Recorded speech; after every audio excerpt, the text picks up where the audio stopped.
Bonjour à tous les amis et bienvenue sur ma chaîne le Collectionneur 67. Alors comme d'habitude, je vais commencer par vous demander, autant que faire se peut, de vous abonner à la chaîne, parce que la chaîne avance, c'est bien sûr grâce à vous, et elle a besoin d'avancer, donc c'est important que vous puissiez vous abonner. Merci de vous abonner, ça vous permettra également de suivre toutes les nouvelles vidéos qui vont tomber. Donc pas mal de projets encore par rapport à la Spring, par rapport à tout ce qui est automobile, tout ce qui est jeux vidéo. En tout cas, aujourd'hui, on se retrouve parce que alors c'est la première fois que je vais le faire, j'ai 150 km à faire sur autoroute avec la Dacia Spring, sans m'arrêter, enfin entre guillemets sans recharger. Donc on va voir ce que ça donne, si c'est possible, à quelle vitesse je vais devoir rouler pour pouvoir faire ces 150 km. Alors le trajet c'est Strasbourg-Colmar. Alors je vais être un peu prudent sur l'aller, je vais rouler assez doucement, je pense aux alentours des 80-90. Et puis on verra au retour ce qu'on peut faire dans la capacité de la batterie. Alors la première chose que je vais faire, on va la débrancher. Hop là. Et on va emmener ce petit chargeur, on sait jamais. Et on va se retrouver dans la voiture. Alors, on se retrouve dans la voiture, donc on va démarrer. Donc la batterie est à 100%, il nous indique 228 km d'autonomie. On est parti pour quasiment 150 km, alors comme je vous l'ai dit, entre guillemets, le problème c'est que c'est 150 km d'autoroute. On va essayer de rouler aux alentours des 80 km/h, 90 pour l'aller. Et puis on verra ce qu'il nous reste pour le retour, histoire de rentrer un petit peu plus vite. Donc là, c'est parti, marche arrière.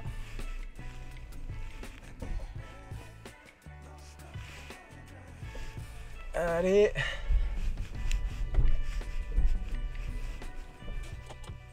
Et direction Colmar. On se retrouve un peu plus loin sur la route. A tout de suite. Alors, nous revoilà dans la voiture. Donc là, on sort entre guillemets de Strasbourg. Au niveau de la voiture, je suis pas forcément super confiant parce que 150 km d'autoroute, même si on sait que la Spring peut faire plus de route, je suis pas super confiant. On va essayer de limiter la vitesse au maximum pour être tranquille.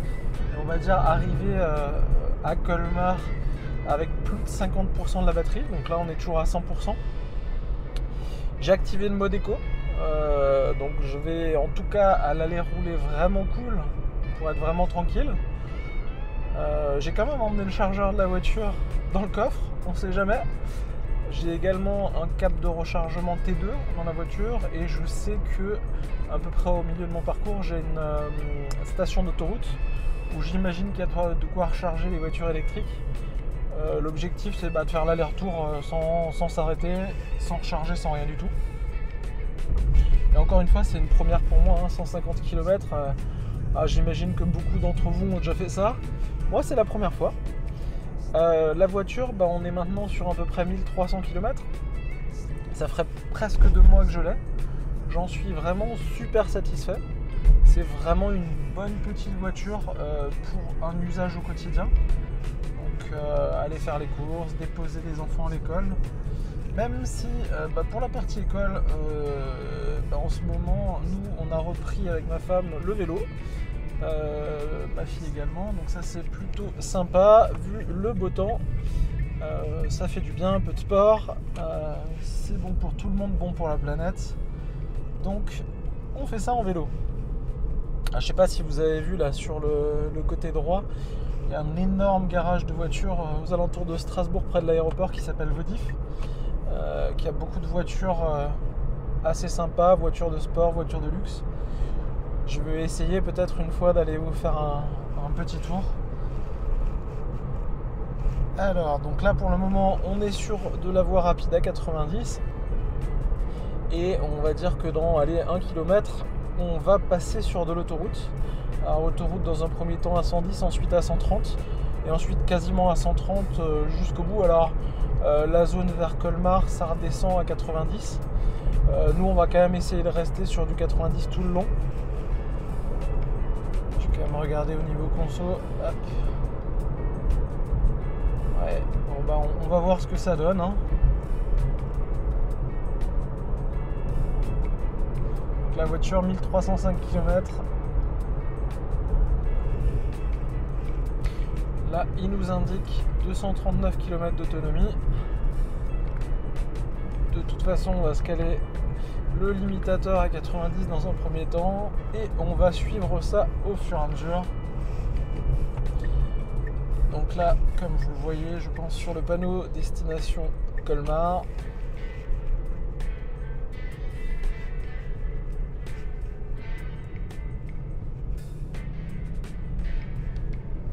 Alors je sais pas si ça influe énormément, en tout cas pour le moment on est le matin, il est presque 9h, il fait 15 degrés dehors, donc il n'y a pas besoin d'allumer la clim. On va dire que ça fait un avantage peut-être de quelques kilomètres sur l'autonomie de la batterie. Et je pense que quand je vais rentrer, j'aurai le droit de charger la voiture. Alors je vous en ai un peu parlé lors de ma dernière vidéo, donc pas mal d'entre vous ont découvert le sujet des prochaines vidéos. Donc comme je vous l'ai dit, l'objectif pour moi c'est d'essayer de charger la voiture avec un coût zéro. Pour ça, j'ai déjà commencé à installer des panneaux solaires sur ma maison. J'ai la chance d'être en maison, donc ça fait un petit avantage. Et effectivement, j'ai mis en place déjà des panneaux solaires. Là, je vais continuer. L'objectif, donc j'ai 6 panneaux à rajouter. C'est des panneaux d'une puissance de 365 watts. Je vous en parlerai bien sûr plus longuement lors de ma vidéo, mes prochaines vidéos. L'objectif, c'est d'essayer d'être autonome pour le chargement de la voiture, mais également au niveau de la maison, vu les coûts de l'électricité en ce moment, les évolutions, on a quand même pris plus 15% en début d'année, ça commence à chiffrer tout ça. Donc moi j'ai décidé de m'équiper, j'ai décidé également de faire toute cette installation tout seul. Franchement c'est très réalisable. Alors il y a quelques contraintes. La première chose, c'est qu'il va falloir signer une convention avec votre fournisseur d'électricité. Alors je vous reparlerai de tout ça vraiment plus en détail quand on fera les vidéos. Mais en tout cas, effectivement, la première des contraintes, c'est qu'il faut souscrire une convention avec votre fournisseur d'électricité. Pourquoi ? Pour qu'il sache que potentiellement vous produisez du solaire et qu'il s'assure que votre équipement va bien couper l'électricité et la production en cas de coupure du réseau. Parce que s'il y a des agents qui interviennent sur le terrain, il faut que les agents soient protégés. Et comme l'électricité et la production suivent le chemin le plus court, si jamais ils coupent le courant et que les micro-onduleurs ou les onduleurs produisent à la maison et que les panneaux produisent, l'électricité va être rejetée sur le réseau et potentiellement va pouvoir être dangereuse pour les agents EDF ou Enedis ou autres qui vont intervenir sur le réseau. Donc voilà, le but c'est de signer une convention, donc ça moi dans mon cas c'est déjà fait depuis un moment. Le but donc c'est de signer cette convention avec eux. Après en termes de limitation, il y en a d'autres. En termes de demande de déclaration de travaux et de consuel, tant qu'en fait l'installation des panneaux photovoltaïques ne dépasse pas les 3000 watts, ce qui est mon cas, il n'y a pas besoin alors de faire intervenir de consuel pour vérifier l'installation. Donc ça, on va dire que ça simplifie grandement les choses. Même si aujourd'hui, les kits qu'on trouve sur internet de panneaux solaires, entre guillemets kits prêts à monter, sont très bien faits, bien documentés et fournis avec les différents autocollants de vérification, tout ça pour le consuel. Donc il faut savoir que moi j'ai acheté des pièces chez plusieurs fournisseurs et je suis content de tous les fournisseurs que j'ai pris. Donc, pour ne pas les citer, j'ai pris Allo Solar pour une bonne partie des panneaux solaires. Très content de cette marque, j'ai commandé plusieurs panneaux. Ça marche vraiment très bien, le suivi, le service et la rapidité d'action sont là. Donc je vous les conseille fortement. J'ai aussi pris des éléments chez Oscaro. content également de ce carreau, pas de souci. Et j'ai pris des éléments sur le Bon Coin en occasion. Alors je vous expliquerai tout ça en détail plus tard. Également pour la marque des onduleurs, etc. Comment ça fonctionne, vous aurez tout ça dans les prochaines vidéos. Et donc là, pour installer mes 6 panneaux supplémentaires, j'ai en termes d'installation, donc j'ai des panneaux qui ont été mis sur une cabane, sur ma cabane de jardin. Et là, il faut que je crée un carport qui va me permettre de brancher mes panneaux supplémentaires.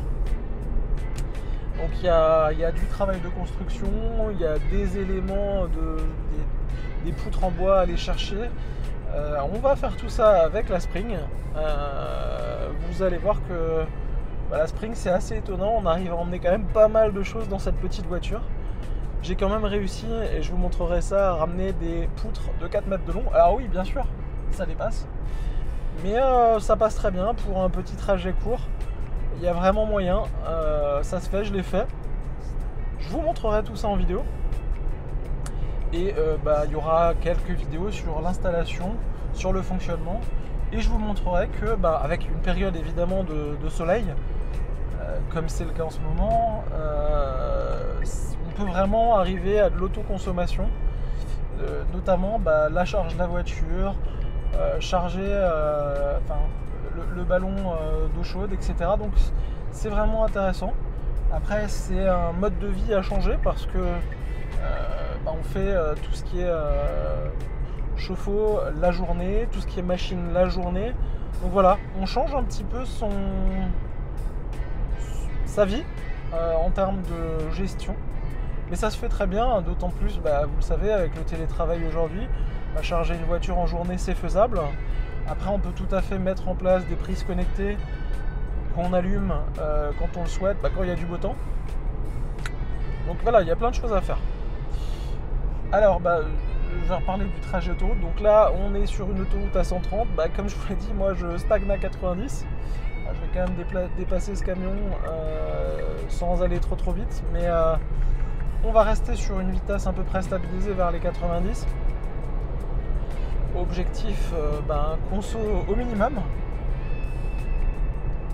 Allez, le camion est dépassé. Hop là, on se remet au limitateur à 92. Désolé, ça fait des bips parce que je suis un peu plus haut. Donc je reste toujours avec le éco activé. J'imagine que je vais gagner quelques kilomètres, donc ça c'est plutôt bien. Évidemment on se fait un peu dépasser de tous les côtés, mais bon c'est pas grave. Petit trajet sympa. Alors normalement c'était prévu pour 45 minutes, là je pense qu'on va être plus proche de l'heure. Mais c'est pas grave. Il fait beau, on est samedi, pas beaucoup de monde sur l'autoroute. Aucun problème, c'est agréable.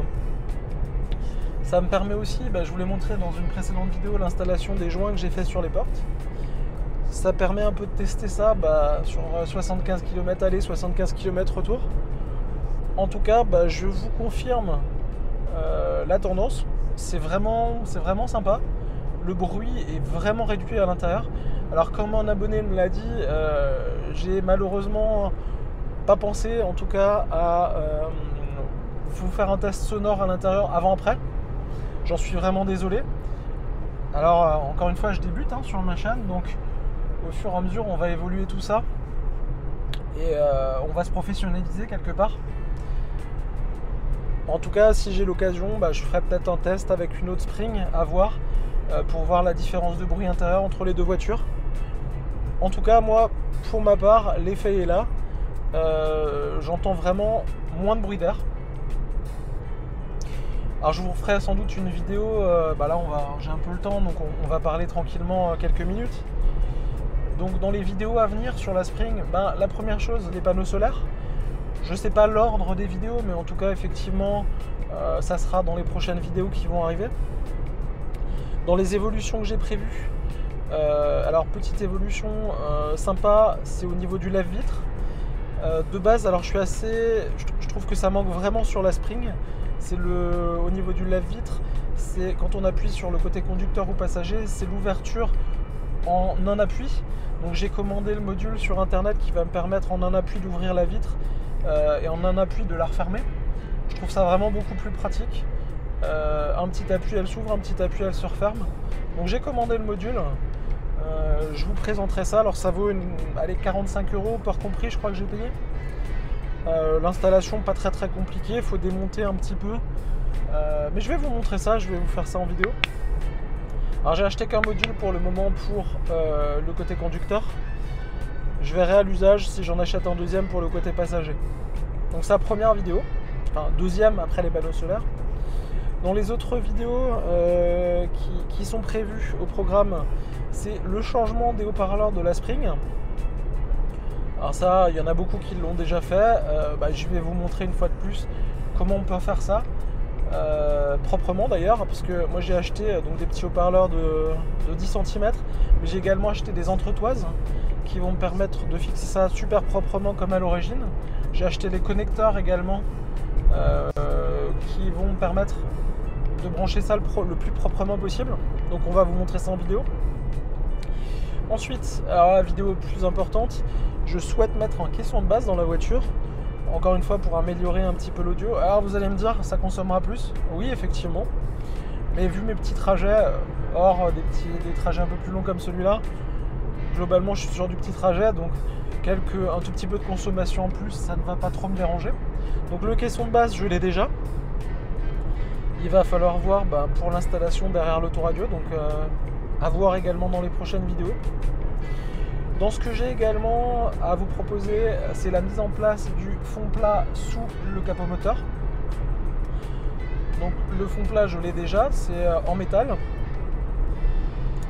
De tout ce que j'en ai vu, tous les commentaires, a priori, ça rajoute de la stabilité, enfin le fait d'attacher quelque chose sous la voiture et de fermer tout ça change un peu le comportement et au niveau de la stabilité du châssis. Donc assez intéressé de voir ce que ça va donner. Ça va aussi permettre d'éviter de salir la voiture parce que franchement la voiture sous le moteur, il n'y a rien, aucune protection. Donc toute la crasse quand on roule, notamment quand on roule sous la pluie, arrive sous la voiture. Ça c'est pas vraiment agréable. Et ça salit tout le compartiment moteur. Donc voilà, évolution à venir. Je vais également, alors c'est un abonné qui me l'a conseillé, pour éviter qu'il y ait trop de pluie, enfin trop d'eau en tout cas qui rentre côté compartiment moteur, je vais également mettre du joint. Comme il m'en reste, je vais mettre un joint sous le capot tout simplement. Donc ça je vous filmerai également. Ensuite, qu'est-ce qu'on a au niveau du CarPlay de la voiture, aujourd'hui c'est du Finner. Moi je souhaite mettre un petit boîtier Bluetooth pour alimenter tout ça et pour éviter d'avoir à me trimballer un câble d'iPhone ou un câble Android en tout cas. Donc je vais acheter un petit boîtier Bluetooth.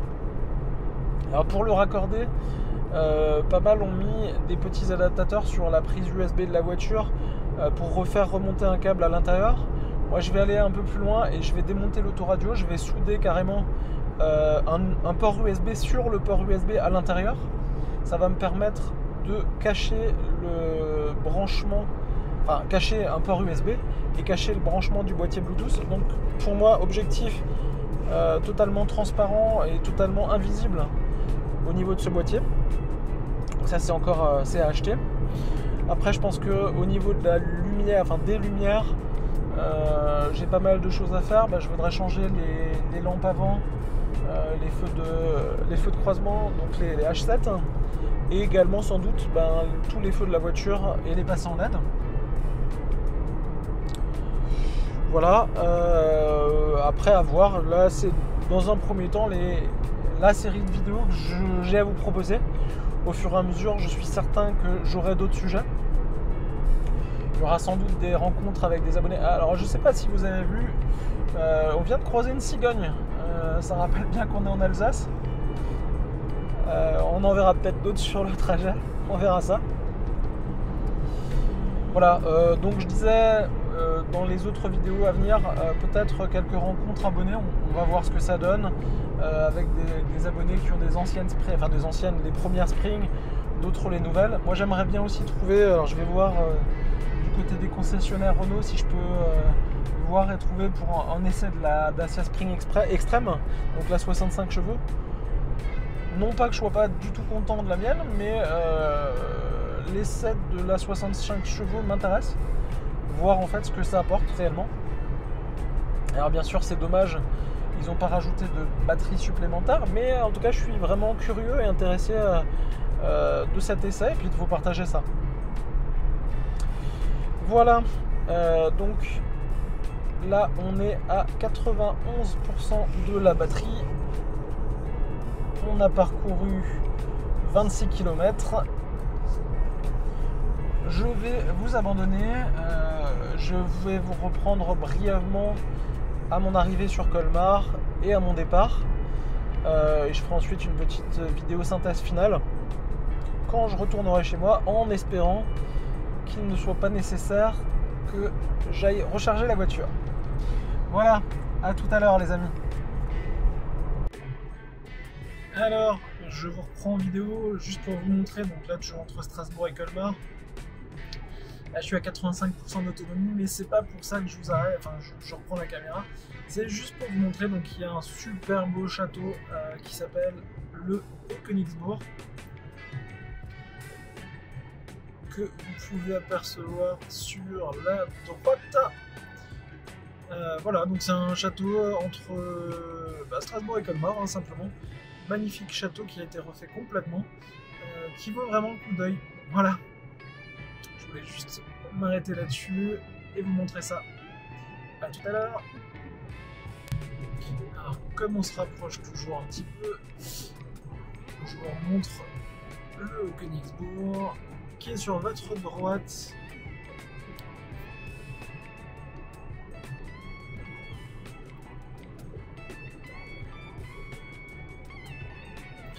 Attends que ce soit un peu plus dégagé, je vous ai fait un petit zoom. Voilà.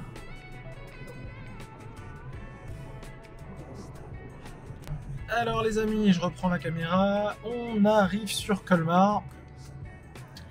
Alors en termes de vitesse, je suis allé un peu plus vite que prévu parce que j'ai roulé quasiment tout le long à 100 km/h. Difficile d'attendre. Par contre, là il me reste 73%, donc je pense que j'ai encore 2-3% pour arriver dans le centre de Colmar. Là, une fois de plus, je reprends la caméra parce que je voulais vous montrer ça, pour ceux qui ne connaissent pas.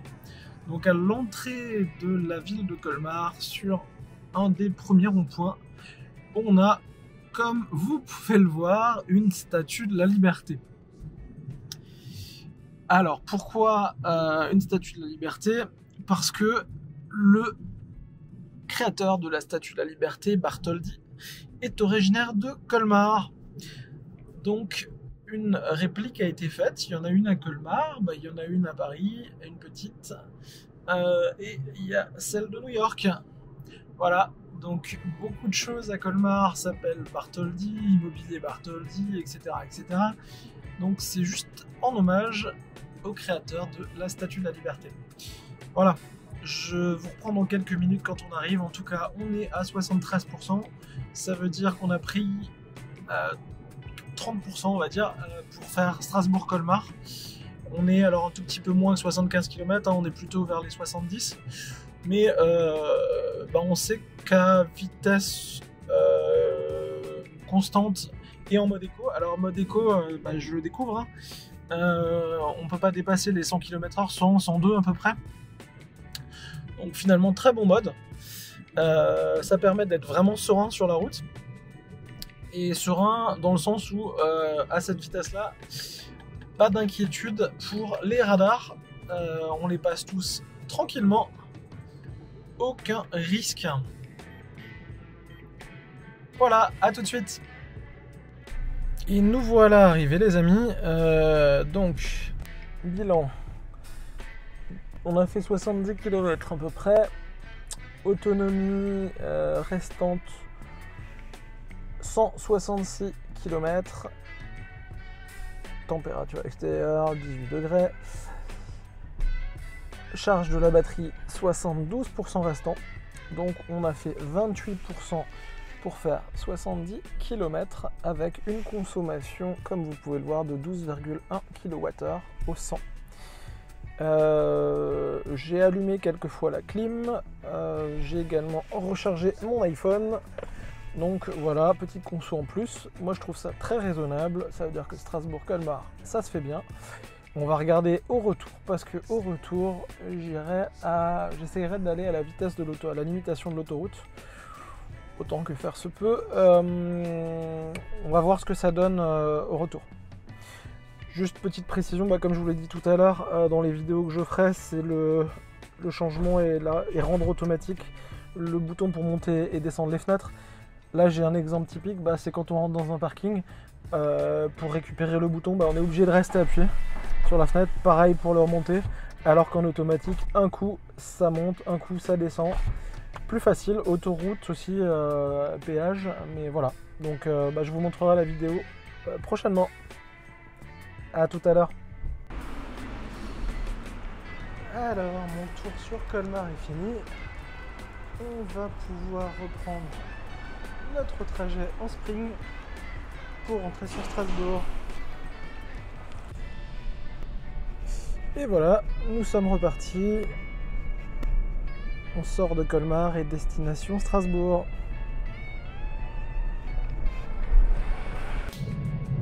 Alors là, on est sorti de Colmar. On est au limitateur à 110 km/h, la consommation 15-16 kWh.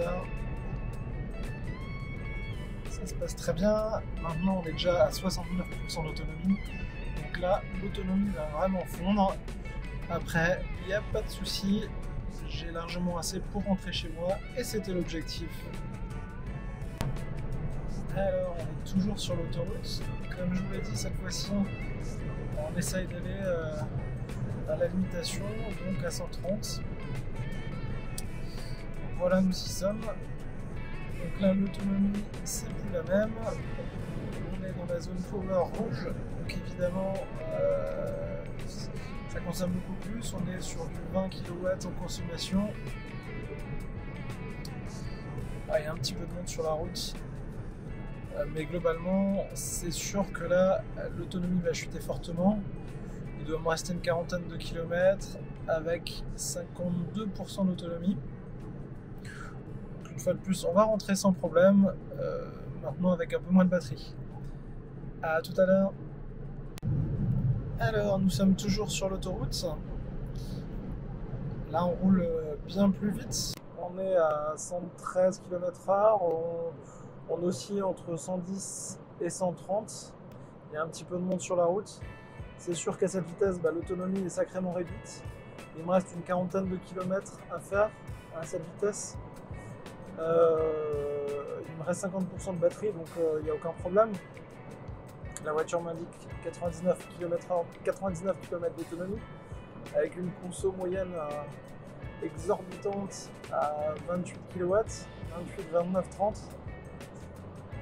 Mais là, j'ai pas de problème parce que je sais très bien que je vais réussir à rentrer, donc on va rester sur ces vitesses tranquillement pour rentrer à la maison.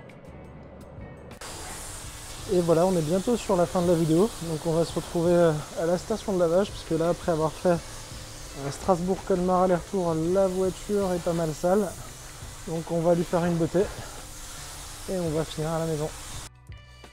Et nous voilà de retour après notre périple Strasbourg-Colmar, Colmar-Strasbourg. Le bilan. Alors, on a consommé il reste plutôt 22% de batterie.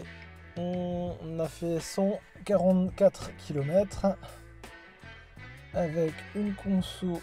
Donc on est à 1445 km au total sur la voiture. Et une conso au 100 de 14,8 kWh, sachant que à l'aller où j'ai fait bien plus attention à ma vitesse et à ma consommation, j'étais sur 12 kWh. Donc là c'est vrai que en roulant à entre 110 et 130 ça consomme bien plus, c'était prévu. Toutefois ça se fait très bien, pas de problème, donc quasiment 150 km, donc objectif réussi.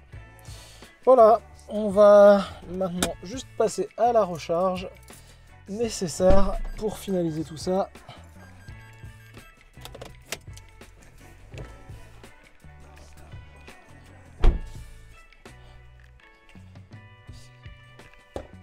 La petite trappe. et on branche le câble de rechargement. Ça se verrouille, c'est parfait. Voiture fermée. Voilà les amis, bah écoutez, merci d'avoir suivi ma vidéo. Je vous dis à très bientôt. Surtout, pensez à vous abonner à la chaîne, c'est vraiment, encore une fois, très important pour son évolution. Et ça vous permet de suivre les vidéos qui vont arriver. Merci, au revoir.